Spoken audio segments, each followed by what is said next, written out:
finale. Yeah. Okay, let's And touch the again, for finale. everyone, we're doing a whole long show on this. I mean, Oh, yeah. now your phone's going to be ringing with all the other bloggers that are like, why are you talking to him? And we give it to us, but it's already done, guys. So Well, I also think, it's already recorded. This is yeah, just a little teaser, but go yeah. on. Well, I also think you're going to be flooded with DMs asked, people saying, "Why did you give her your platform, David?" Just like they Yes. attacked Carlos and how they did to Donna and how they are to Dana. Anyhow, but again, here's another thing, guys. If what I was saying had absolutely no value, and there was like no like you, there was nothing to it, they wouldn't be making such a noise online against me.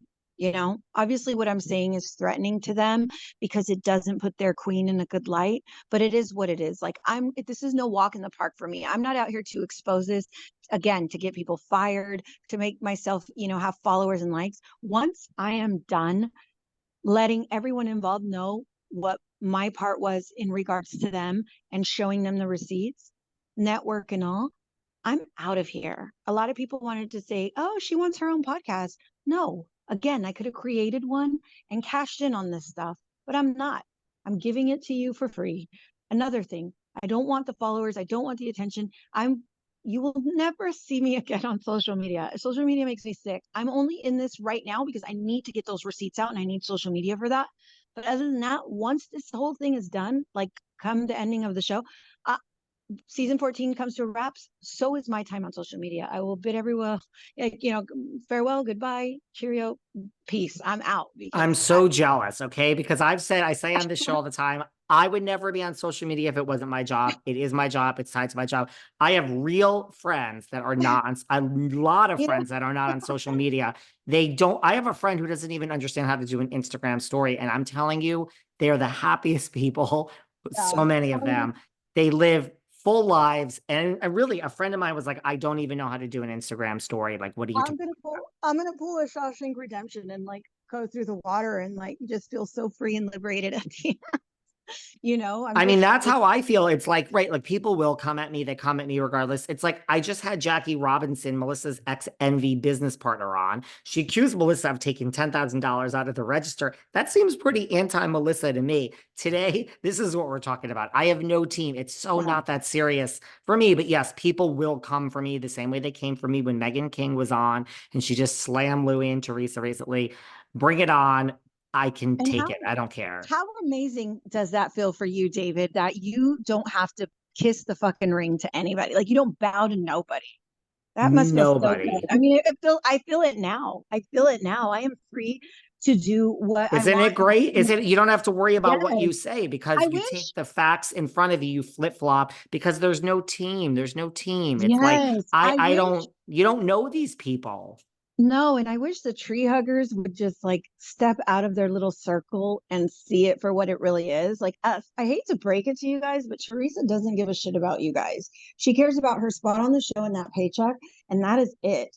All the stuff you're doing for her, investigating and like constantly posting for her You're and praising puppets. You're her, puppets. you are, and all you're doing is keeping her relevant. Like you're working for her and she could give a shit. Like I know she's texting you and DMing some of you probably and saying, thank you, honey. But guess what? She don't give a damn. She don't care about you. I was there when she told me meeting people takes a lot out of her. She truly believes that she picks up their energy and that they were very like people would give her bad juju. Like it would bring her down. She would get headaches after meet and greets. She hated hugging people because they stunk. Like I'm not going to say she's not grateful for the fans because they put her where she is now, but she's definitely in over her head thinking like how she feels about the fans. It's pretty freaking gross, and if people really knew the truth they wouldn't praise her as they do. It doesn't shock me. I mean, having been friends with many of these people on the damn TV, yeah, that's kind of how a lot of them think. It's not pleasant what they say about No. the actual Well, fans. no, and let's just spill a little tea in regards to the finale, like Okay, our let's. a little bit. So yeah, we're gonna see that big old fight at Rails where Dolores looking like a queen. How badass was that part right there?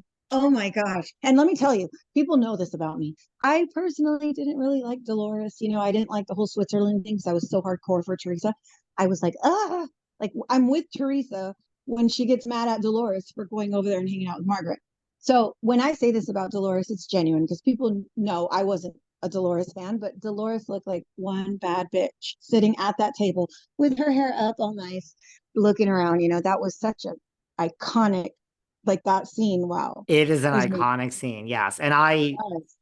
Like frame it. there's nobody, and I know you have your own thing with like, just from me as a person, human to human, the only person that I can say good things about on the show currently that I've had interactions with is Jackie. That's just me, one on one. And I've always said on this podcast, I don't care what you do outside of one on one.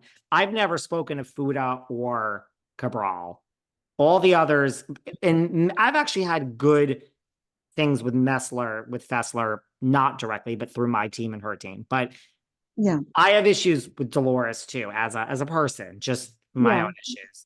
But that Yeah. was, but I separate them because it's not about me. It's objectively, that was a great scene. It's Yeah. like a And great fucking iconic scene. it was. And my only issue with Dolores was I wish, because I used to be a tree hugger, I really wish she would like, be more on this side, but whatever. So anyway, that was a really like classic part. Um, what we saw there, it's like a picture, like frame it. It's so amazing. But anyway, okay, the finale, they're at Rails, they're having their lunch. I think I already touched on the fact that there was a lot of fighting back and forth between Danielle, and this will be on your Patreon as well. But I could Which spill a little bit. everyone needs to go and sign up for. But yes, let's spell a little bit. Yeah. Yeah, go for it. So there's a lot of back and forth between Danielle, and a lot of people have asked, like, what is it? Well, Jennifer told me that they were getting into it in regards to like who attends parties and stuff. Like Jennifer had mentioned something like Danielle was trying to tell me that my parties are empty, like something petty like that, right? Like no one goes to my parties. And then Jennifer was telling her the same thing. And she was talking about how your children, like something about one of the parties at, I think it was the first communion. This is what Danielle, Jennifer said about Danielle. yeah, that she was saying, oh, nobody was at your kid's first communion party or something like that. Like she threw something out there about her children, and that Danielle lost her shit. And she was like, what the fuck? Like, don't fucking talk about my kids. And that Jennifer was like, I'm not saying anything about your kids. I'm saying no one was at that party. Like they're just being petty, going back and forth. But then Jennifer decides to throw a dig at Danielle. She says something like, well, you wear the bra and your husband has the boobs.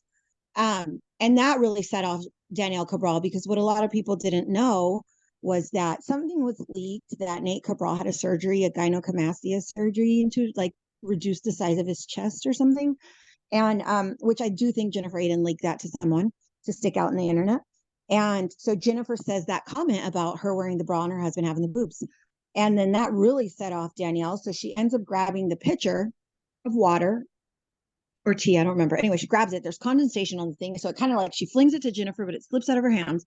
And then Jennifer's salad plate gets all over her and her drink goes